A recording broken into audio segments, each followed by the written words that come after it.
Welcome back to my channel. இப்போ நிறைய student நிறைய பேரண்ட்ஸ் வந்து சார் கவுன்சிலிங் ப்ராசஸ்னா என்ன சார், எங்களுக்கு நிறைய யூடியூபர்ஸ் நிறைய சொல்றாங்க, எங்களுக்கு வந்து கவுன்சிலிங் ப்ராசஸ்னா என்னன்னே தெரியல. இதுக்கு முன்னாடி ஒரு 4-5 வருஷத்துக்கு முன்னாடி வந்து எல்லாமே சென்னைக்கு கூப்பிடுவாங்க, சென்னைக்கு கூப்பிட்டு வந்து இந்த காலேஜ் இருக்குன்னு சொல்லுவாங்க, இந்த காலேஜில் வந்து ஏதாவது ஒன்று சூஸ் பண்ணிட்டு இது உங்களுக்கு கிடைச்சிருச்சுன்னு சொல்லிடுவாங்க. ஆனா இப்போ ஆன்லைன்ல கவுன்சிலிங் வந்த பிறகு அது எங்களுக்கு எதுவுமே புரிய மாட்டேங்குது சார். எஸ்பெஷலி வந்து மெயினா வந்து வில்லேஜ்ல இருக்கிறவங்க, அதிகமான ஸ்டூடெண்ட்ஸ் இருக்கிறது வில்லேஜ் இருக்கிற ஸ்டூடெண்ட்ஸ் அண்ட் பேரண்ட்ஸ் வந்து சார் கவுன்சிலிங்ல என்னன்னே தெரியல, அது எப்படி சார் எனக்கு புரியவே மாட்டேது, ஏதோ கவுன்சிலிங் அக்செப்ட் ஜாயிண்ட் அப்போர்டு என்னென்னமோ சொல்றாங்க சார், அது வந்து எவ்வளவுக்கு எவ்வளவு உங்க சிம்பிளா எக்ஸ்பிளைன் பண்ணுங்க சார் சொல்லி ரொம்ப நிறைய பேரண்ட்ஸ் அண்ட் ஸ்டூடெண்ட்ஸ் கேட்டனால கவுன்சிலிங் ப்ராசஸ் எத்தனை நாள் நடக்கும், எப்படி நடக்கும், உங்களுக்கு சீட் அலாட்மெண்ட் ஆகிறத எவ்வளோக்கு எவ்வளோ நான் சிம்பிளிஃபை பண்ணி சொல்ல முடியுமோ பண்றேன். ரைட், முதல்ல வந்து கவுன்சிலிங் எல்லா சர்டிபிகேட் வெரிஃபிகேஷன் பண்ண பிறகு அவங்க வந்து ஒவ்வொரு மார்க்குக்கு ஏற்ற மாதிரி, ஒரு எக்ஸாம்பிள் வந்து 200 மார்க்ல இருந்து ஆரம்பிப்பாங்க, 200ல இருந்து 175ன்னு நம்ம ஒரு எக்ஸாம்பிள் எடுத்துக்கிறோம், அது முதல் ரவுண்ட்ல வருவாங்க. அடுத்து 175ல இருந்து ஒரு 140 வரை 2வது ரவுண்ட்ல வருவாங்க, 140க்கு கீழே இருக்கிறவங்க 3வது ரவுண்ட் வருவாங்க. இப்படிதான் வந்து போன வருஷம் வந்து 3 ரவுண்ட் நடந்தது. இப்ப வந்து என்னது, இப்ப வந்து நம்ம முதல் ரவுண்டை பத்தி பேசுவோம். முதல் ரவுண்டுக்கு மொத்தம் எத்தனை மார்க், 200ல இருந்து 175ன்னு நம்ம வச்சுக்கிறோம். ஏன்னா ஒரு கால்குலேஷனுக்கு ஈஸியா இருக்கிறதுக்காக 200ல இருந்து 175 கட் ஆஃப் இருக்கிற பசங்க எல்லாருமே வந்து நீங்க வந்து சாய்ஸ் ஃபில்லிங் பண்ணுங்கன்னு சொல்லுவாங்க. நல்லா தெரிஞ்சுக்கோங்க, அவங்க டேட் லிஸ்ட் பண்ணுவாங்க. நான் வந்து டேட் வந்து டே 1, டே 2, டே 3ன்னு சொல்றேன். அதுலயே உங்களுக்கு ரொம்ப சிம்பிளா புரிஞ்சிடும். முதல்ல ரிலீஸ் ஆனவன டே 1 முதல் நாள் காலையில 10 மணிலிருந்து நீங்க சாய்ஸ் ஃபில்லிங் போட்டுக்கலாம். சாய்ஸ் ஃபில்லிங் என்னன்னா உங்களுக்கு பிடிச்ச எத்தனை காலேஜ் எத்தனை குரூப் வேணுமோ நீங்க போட்டுக்கலாம். முதல்ல வந்து ஒரு காலேஜ்ல ஒரு குரூப், இப்ப உங்களுக்கு ஒரு முதல் காலேஜ்ல கம்ப்யூட்டர் சயின்ஸ் போடுறீங்க, ரெண்டாவது சாய்ஸ்ல வந்து அதே காலேஜ்ல ஐடி போடுறீங்க, 3வது சாய்ஸா வந்து 2வது காலேஜ்ல கம்ப்யூட்டர் சயின்ஸ், 4வது சாய்ஸா 2வது காலேஜ்ல வந்து ஐடி, அப்புறம் வந்து நீங்க என்ன செய்றீங்கன்னா 5வது சாய்ஸா வந்து முதல் காலேஜ்ல போட்டதுல வந்து எலக்ட்ரிக்கல் போடுறீங்க. இப்படியே வந்து நீங்க என்னது எவ்வளவு வேணுமோ சாய்ஸ் போடலாம், n நம்பர் ஆஃப் சாய்ஸ் போடலாம். அப்படியே போட்டுட்டு இருக்கும்போது முதல்ல நீங்க சாய்ஸ் போடுறது எல்லாமே வந்து எனக்கு கிடைக்கவே கிடைக்காது, ஆனா கிடைச்சா ரொம்ப சந்தோஷம், கண்டிப்பா வந்து எனக்கு இந்த காலேஜ் கிடைக்காது, பட் கிடைச்சா வந்து இதோட எனக்கு சந்தோஷம் எதுவுமே இல்லை, அந்த மாதிரி காலேஜ் தான் முதல்ல போடணும். அதுக்கப்புறம் வந்து இந்த காலேஜ் கிடைச்சா சந்தோஷம் அப்படி இருக்கிறது அடுத்ததாக போடணும். போக போக போக வந்து எனக்கு வந்து இந்த காலேஜ்ல கிடைச்சா சந்தோஷம் சந்தோஷம் சொல்லி எவ்வளவு வேணுமோ நீங்க சாய்ஸ் போடலாம். இந்த சாய்ஸ் போடுறதுல ரொம்ப முக்கியமானது, நீங்க 1, 2, 3, 4, 5, 6 எத்தனை சாய்ஸ் வேணும் போடலாம். நீங்க முதல் காலேஜ் கிடைக்கலன்னா எனக்கு 2வது காலேஜ் நான் மனம் உயர்ந்து ஏத்துக்கிறேன், 2வது கிடைக்கலன்னா 3வது வந்து நான் ஏத்துக்கிறேன், 3 கிடைக்கலன்னா 4 ஏத்துக்கிறேன், 5 கிடைக்கலன்னா 6 ஏத்துக்கிறேன்னு, அப்படிதான் வந்து காலேஜ் குரூப் அப்படிதான் நீங்க போடணும். ஊடால வந்து நான் ஒரு 11வது காலேஜ் வந்து சும்மா ஒண்ணு போட்டு பார்ப்போமே சொல்லி வந்து நீங்க போட்ட பிறகு கம்ப்யூட்டர் தேடும் போது வந்து உங்களுக்கு 11 கிடைச்சிருச்சுன்னா நீங்க 11வது காலேஜ் குரூப் தான் போய் ஆகணும். சோ அதனால வந்து நீங்க சாய்ஸ் போடும்போது எவ்வளவுக்கு எவ்வளவு வந்து ரொம்ப யோசிச்சு ஒண்ணுக்கு, ஏன்னா அதுக்கு 3 நாள் டைம் தராங்க, நீங்க சாய்ஸ் ஃபில்லிங் போடுறதுக்கே வந்து 3 நாள் டைம் தராங்க, ரொம்ப யோசிச்சு பண்ணுங்க. ரைட், இப்போ நம்ம கவுன்சிலிங் ப்ராசஸ் பத்தி சொல்லிடுவோம். டே 1 10 மணிலிருந்து நீங்க சாய்ஸ் பண்ணலாம், 2வது நாள் ஃபுல்லா பண்ணலாம், 3வது நாள் சாயங்காலம் 5 மணி வரை. நல்லா நோட் பண்ணிக்கோங்க. டே 1 காலையில 10 AM இருந்து டே 2 ஃபுல், டே 3 வந்து 5 வரை வந்து நீங்க சாய்ஸ் ஃபில்லிங் போட்டுக்கலாம்.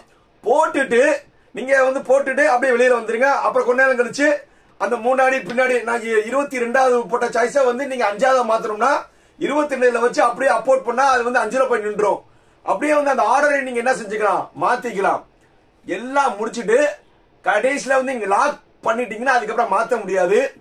என்னுடைய அட்வைஸ் நல்லா நோட் பண்ணிக்கோங்க, இன்னைக்கு நான் சொல்ல நோட் பண்ணிக்கோங்க. அந்த லாக் போட்ட உடனே எங்களுக்கு கிடைக்கும் நினைக்காதீங்க. 3வது நாள் சாயங்காலம் 5 மணி வரை நீங்க லாக் போடலாம். 5 மணி வரை நீங்க லாக் போடலன்னா கடைசியா நீங்க என்ன செட் பண்ணீங்களோ அதே வந்து என்ன ஆயிரும் எடுத்துக்கிறோம். அதனால நீங்க என்ன செய்யணும்னா தயவு செய்து லாக் போடாதீங்க. நீங்க லாக் போட்டீங்கன்னா அப்புறம் திடீர் ஒரு முதல் நாளே வந்து நீங்க லாக்க போட்ட பிறகு 2வது நாள் ஐயோ நான் வந்து 23வது வச்ச காலேஜ் இது எனக்கு வேணா, நான் வேற காலேஜ் வைக்கணும்னு நினைச்சா நீங்க மாத்த முடியாது. டிஎஃப்சி சென்டருக்கு தான் போகணும். அதனால நீங்க லாக்கே போடாதீங்க. 3வது நாள் 5 மணிக்கு ஆட்டோமேட்டிக்கா லாக் ஆகிரும். கிளியர்? எத்தனை காலேஜ் போலாம், எத்தனை குரூப் போலாம், உங்களுக்கு விருப்பப்பட்டதை பிடிச்சதுல இருந்து போட்டே வாங்க. ரைட். 3 நாள் முடிஞ்சிருச்சா? 4வது நாள் டே 4 காலையில 10 மணிக்கு நீங்க கொடுத்தத வந்து நீங்க என்ன செய்யணும்னா, உங்களுக்கு ஒரு 6 ஆப்ஷன் கேட்கும். 6 ஆப்ஷன் கேட்கும். அதாவது இந்த காலேஜ் எனக்கு கொடுத்த வந்தது ஓகேவா வேணாமா, அந்த 6 ஆப்ஷன் என்னன்னா, ஃபர்ஸ்ட் ஆப்ஷன் வந்து accept and join. Accept and ஜாயின்னா, சார் எனக்கு அலர்ட் ஆனது சந்தோஷம் சார், நான் உடனே வந்து நான் ஜாயின் பண்ணிக்கிறேன்னா, அக்செப்ட் அண்ட் ஜாயின் வந்தவங்க நேரா வந்து என்ன செஞ்சிடலாம், மறுநாள்ல இருந்து காலேஜ்ல போய் உங்க சர்டிபிகேட் கொடுத்து காசு கட்டி நீங்க ஜாயின் பண்ணிடலாம். அக்செப்ட் அண்ட் ஜாயின் நல்லா நோட் பண்ணிக்கோங்க. அக்செப்ட் அண்ட் ஜாயின் வந்தவங்க, சார் எனக்கு வந்து அலாட்மெண்ட் சந்தோஷம் சார், இதே எனக்கு ஓகேனா நீங்க அக்செப்ட் ஓகே கொடுத்துட்டு நீங்க என்ன செஞ்சிடலாம், காலேஜ்ல போய் வந்து சர்டிபிகேட் ஃபீஸ் கட்டுறதெல்லாம் பார்த்துடலாம். 2வது ஆப்ஷன் இருக்கும் அக்செப்ட் அண்ட் அப்வர்ட். 2வது இருக்கும் அக்செப்ட் அண்ட் அப்வர்ட். அப்படின்னா என்னன்னா, சார் எனக்கு 21வது சாய்ஸ்ல வந்து ஒரு காலேஜ் எனக்கு கிடைச்சிருச்சு, ஓகே சார் எனக்கு இது ஓகே தான், ஆனா இதுக்கு முன்னாடி ஒரு 20 சாய்ஸ் போட்டேன்ல, அதுல வந்து யாராவது வேணாம் சொன்னாலும் எனக்கு கொடுங்க. நல்லா தெரிஞ்சுக்கோங்க சார், இந்த காலேஜை நான் நல்லா ஏத்துக்கிறேன், நல்லா நான் சொல்றத நோட் பண்ணிக்கோங்க. எனக்கு 21வது வந்தது எனக்கு ஓகே தான், ஆனா இதுக்கு முன்னாடி 20 காலேஜ் இருக்குல்ல, அதுல எது கிடைச்சாலும் எனக்கு ஓகே தான் பண்றதா அக்செப்ட் அண்ட் அப்வர்ட். இதுல நல்லா தெரிஞ்சுக்கோங்க. இதுக்கப்புறம் வந்து ஒரு 5-6 நாள் கழிச்சு உங்களுக்கு இந்த அக்செப்ட் அப்வர்ட்ல வந்து உங்களுக்கு காலேஜ் கிடைக்கும் மேக்சிமம். அப்போ அந்த 20 காலேஜுக்குள்ள எது கிடைச்சாலும் ஓகே தான் சார். நான் வந்து 3வது காலேஜ் கிடைக்கும்னு நினைச்சேன், 10வது காலேஜ் அப்படிலாம் கிடையாது. முதல் காலேஜ்ல இருந்து 20வது காலேஜுக்குள்ள யாராவது வேணாம் சொன்னோம்னா உங்களுக்கு கிடைக்கலாம். சார் எனக்கு 15வது காலேஜ் கிடைச்சிருச்சு, அது எனக்கு பிடிக்கலன்னா போய் தான் ஆகணும். சோ அதனால இந்த இடத்துல ரொம்ப கேர்ஃபுல்லா பண்ணுங்க. அக்செப்ட் அப்வர்ட்னா முன்னாடி 20க்குள்ள வந்து எனக்கு ஓகே வந்துரும். சார் எனக்கு முன்னாடி 20ல வந்து எனக்கு 15 வந்துருச்சு, ஆனா இப்ப எனக்கு அந்த 15 வேணாம் சார், இந்த 21 தான் வேணும்னா கிடைக்காது. நல்லா தெரிஞ்சுங்க. அக்செப்ட் அண்ட் அப்வர்ட்னா முன்னாடி வந்து கிடைச்சிருச்சுன்னா கிடைச்சிருச்சு, அப்படி முன்னாடி வந்து எதுவுமே அலாட் ஆகலன்னா அந்த 21வது உங்களுக்கு கிடைச்ச காலேஜ் தான் உங்களுக்கு. இவங்க எங்க போகணும்னா, இவங்க வந்து காலேஜ் போக தேவையில்லை. இவங்க எல்லாருமே உங்களோட ஒரிஜினல் சர்டிபிகேட் ஃபீஸ் எல்லாமே எங்க போய் கொடுக்கணும்னா டிஎஃப்சி சென்டர்ல போய் கொடுக்கணும். நீங்க டிஎஃப்சி சென்டர் நோட் பண்ணீங்கல்ல, அந்த டிஎஃப்சி சென்டர்ல போய் கொடுக்கணும். என்னென்ன கொடுக்கணும்னா உங்களுக்கு +2 டிசி கம்யூனிட்டி இன்கம் சர்டிபிகேட் எல்லா சர்டிபிகேட் போய் கொடுக்கணும். போக வந்து மெயினா வந்து டியூஷன் ஃபீஸ் வந்து ஒரு பார்ட் பேமெண்ட் கட்ட சொல்லுவாங்க. நீங்க first graduate SC ST PMS வாங்குறவங்கன்னா எதுவுமே கட்ட தேவையில்லை, உங்க ஒரிஜினல் சர்டிபிகேட் மட்டும் கொடுத்தா போதும். இல்ல சார் நான் ஃபர்ஸ்ட் கிராஜுவேட் இல்ல, நான் பிஎம்எஸ் ஸ்காலர்ஷிப் வாங்குறது இல்லைன்னா நீங்க வந்து 25,000 ரூபாய் இல்லைன்னா 27,500 ரூபாய் வந்து நீங்க என்ன செய்யணும், அங்கே போய் வந்து ஃபீஸ் கட்டணும். இது வந்து நான் செல்ஃப் ஃபைனான்ஸ் காலேஜ் சொல்லிட்டு இருக்கேன். கவர்மெண்ட் காலேஜ்னா அந்த ஃபீஸ் வந்து மாறும், என்ன கட்டணுமோ அங்க போய் கட்டிடணும். கட்டின பிறகு அதுக்கான ஒரு 4-5 நாள் கழிச்சு உங்களுக்கு ஒரு நாள் வந்து அதை ரிலீஸ் பண்ணுவாங்க. அதுல எது கிடைச்சிச்சோ அந்த காலேஜுக்கு வந்து இந்த ஃபீஸும் இந்த சர்டிபிகேட்டும் டிஎஃப்சி சென்டர்காரவங்களும் போய் கொடுத்துருவாங்க. புரியுதா? அக்செப்ட் அண்ட் அப்வர்ட் போட்டவங்க டிஎஃப்சி சென்டர் போகணும், உங்க ஒரிஜினல் சர்டிபிகேட் கொடுக்கணும். காசு கட்ட வேண்டியவங்க காசு வந்து கேஷாவும் ஜிபே பண்ணலாம், அப்படி இல்லாட்டினா டிடி எடுத்துட்டு போய் கட்டலாம்.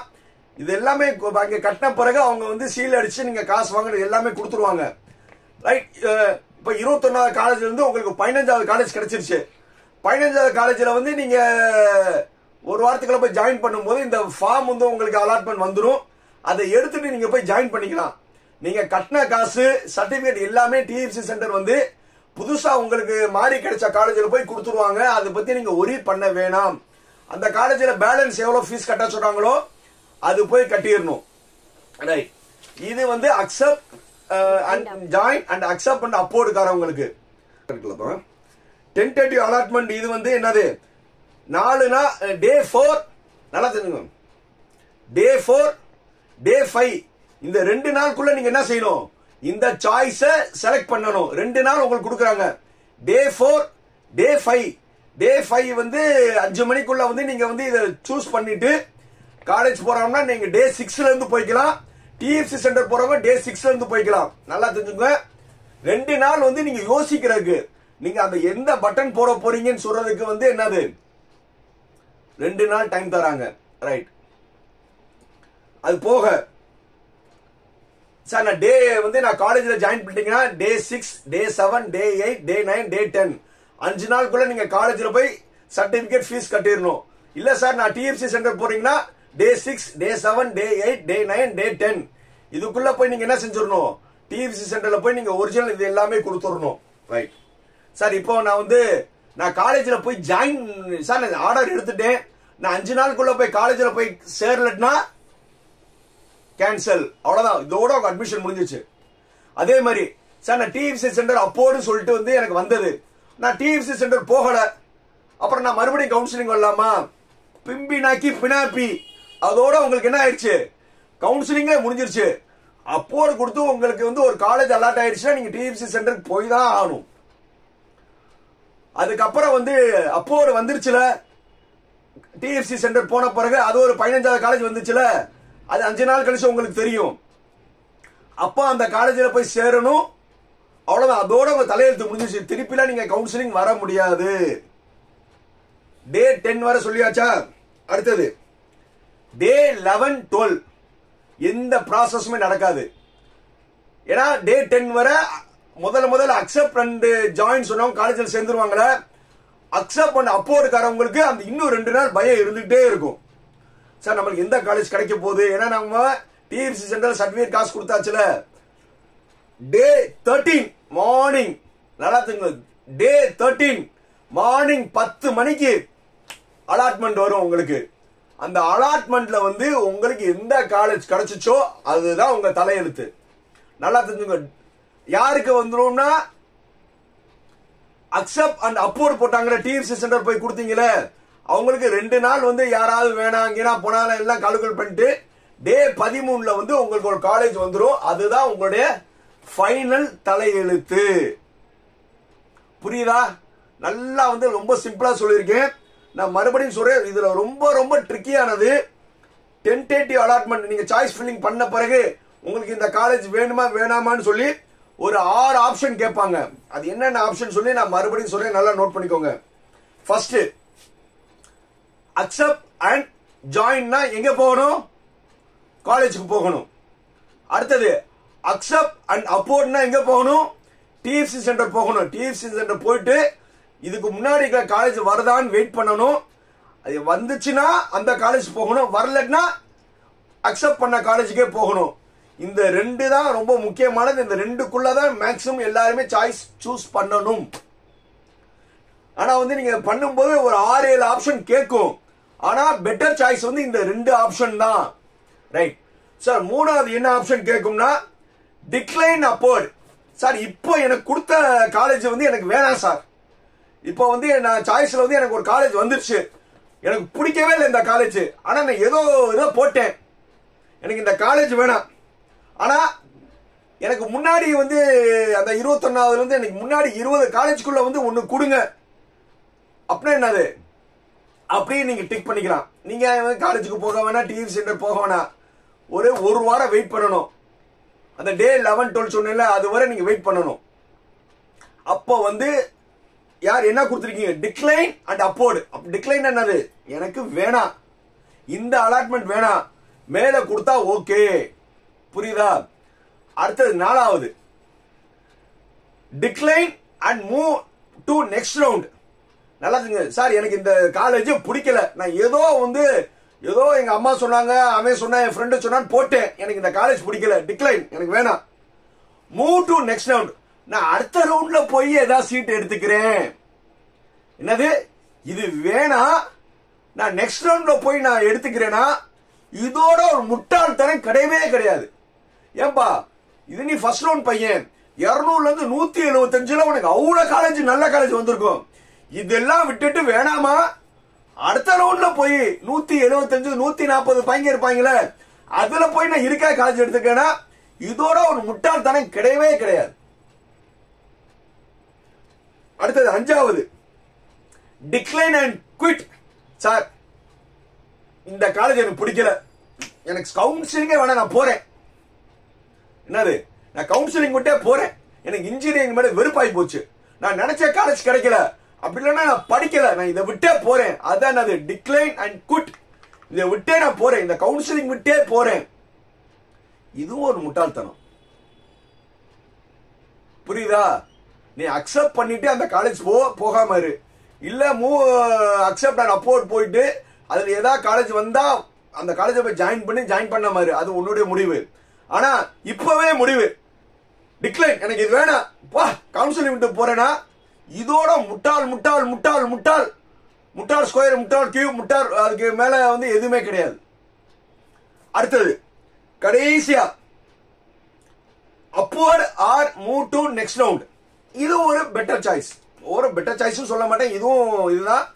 சார் முன்னாடி எனக்கு இந்த இது வேணாம், எனக்கு இது வந்தது வேணாம், இப்ப எனக்கு அலாட் பண்ணது வேணாம், முன்னாடி இருக்கிறது வந்தா ஓகே. என்னது முன்னாடி இருக்கு, அதான் 21வது இருக்கீங்க, 20 காலேஜ்குள்ள வந்தா ஓகே. அப்படி இல்லையா சார் அடுத்த ரவுண்ட் போய்க்கிறேன் சார். ஏன்னா அடுத்த ரவுண்ட்ல நல்லா தெரிஞ்சுக்கோங்க, உங்க கட் ஆஃப் முடிஞ்ச பிறகு அடுத்த கட் ஆஃப் பையனோட தான் போட்டி போடுவீங்க. அப்போ இங்க சீட்டெல்லாம் காலியான பிறகு அதுல போய் எடுக்கணும். இதுவும் நாட் அட்வைசபிள். இருக்கிற பெஸ்ட் அட்வைசபிள் என்னன்னா அக்செப்ட் அண்ட் ஜாயின் மேக்ஸ். ஏன்னா அதனாலதான் நான் படிச்சு சொல்றேன், நீங்க சாய்ஸ் போடும்போது 1 பிடிக்கலன்னா 2 பிடிக்கும், 2 பிடிக்கலன்னா 3 பிடிக்கும், 4 பிடிக்கும், டேஷ் டேஷ்ல 41 இல்ல 501 கூட உங்களுக்கு வரலாம். இந்த 501மே இது இல்லட்னா எனக்கு ஓகே, இது இல்லட்னா ஓகே, அப்படிதான் சாய்ஸ் போடணும். இதுதான் பெட்டர் சாய்ஸ். ரெண்டாவது கூட வந்து ஓரளவு என்னது 75% நல்ல சாய்ஸ். என்னது இது நான் ஏத்துக்கிறேன், இந்த காலேஜ் எனக்கு ஓகே தான், ஆனா இதுக்கு முன்னாடி ஒரு நான் முன்னாடி சாய்ஸ் நீங்க எவ்வளவு போட்டிருக்கலாம்ல, அது வந்தா ஓகே. அதுல வந்து மேக்ஸிமம் வந்துரும். அதுல வந்துரும்னா வந்து எது வந்துரும்னு உங்களுக்கு தெரியாது. நீங்க வந்து ஒரு 51வது ஆளா இருக்கீங்க, ஒரு காலேஜ் கிடைச்சிருச்சு, அதே நல்ல காலேஜ் தான், ஆனா முன்னாடி இருக்க 50 காலேஜ்ல வந்து 2-3 காலேஜ் பிடிக்காத காலேஜ் கூட இருக்கலாம். அது வந்து உங்களுக்கு வந்துருச்சுன்னா அதுக்கு தான் போய் ஆகணும். சரி அது எனக்கு வந்த காலேஜ் பிடிக்கல, இது போய்க்கலாமானா முடியாது, முடியவே முடியாது, வாய்ப்பில்லை ராசா, வாய்ப்பில்லை. ஸோ அதனால வந்து ஒவ்வொரு தடவையும் வந்து முடிவு எடுக்கிறது ரொம்ப யோசிச்சு எடுக்கணும். அதுக்கு தான் வந்து என்னது டைம் நிறைய தராங்க. ஸோ அதனால சாய்ஸ் ஃபில்லிங் ரொம்ப ரொம்ப ரொம்ப முக்கியம். நீங்க செல்ஃப் முடிவு பண்ணுங்க. 2 மாசம் டைம் இருக்கு. இப்பவே வந்து ஒரு பேப்பர்ல வந்து சாய்ஸ் 1 இந்த காலேஜ் இந்த குரூப், சாய்ஸ் 2 இந்த காலேஜ் இந்த குரூப், சாய்ஸ் 3 வேற காலேஜ் வேற குரூப், சாய்ஸ் 4 வேற காலேஜ் இந்த குரூப், அடுத்தது சாய்ஸ் 5 வேற காலேஜ். அப்படியே வந்து நீங்க ஒரு மினிமம் 100 போட்டுக்கோங்க. புரியுதா? டெய்லி பண்ணி அந்த ஆர்டரை வந்து நீங்க மாத்தி மாத்தி மாத்தி நீங்க என்ன செஞ்சுக்கலாம் போட்டுக்கிட்டு சாய்ஸ் ஃபில்லிங் லாக் பண்றதுக்கு முன்னாடி லாக்கே பண்ணக்கூடாதுன்னு சொல்லியிருக்கேன். சாய்ஸ் ஃபில்லிங் போடும்போது நிறைய வந்த பிறகு நீங்க என்ன செய்யணும், அந்த 2 நாள் வந்து நீங்க எல்லாமே நல்லா துறவா செக் பண்ணும். 1க்கு 2 தடவை 1 ஓகே 2 ஓகே, இல்லாட்டா நீங்க என்ன செஞ்சீங்க அப்போடு மேல இருக்க கீழே கீழே இருக்க மேல நல்லா பண்ணிக்கலாம். சாய்ஸ் ஃபில்லிங் தான் ரொம்ப ரொம்ப முக்கியமானது. நிறைய பேரண்ட்ஸ் அண்ட் ஸ்டூடெண்ட்ஸ் வந்து எனக்கு ஃபோன் பண்ணி கேட்டது சாய்ஸ் ஃபில்லிங்.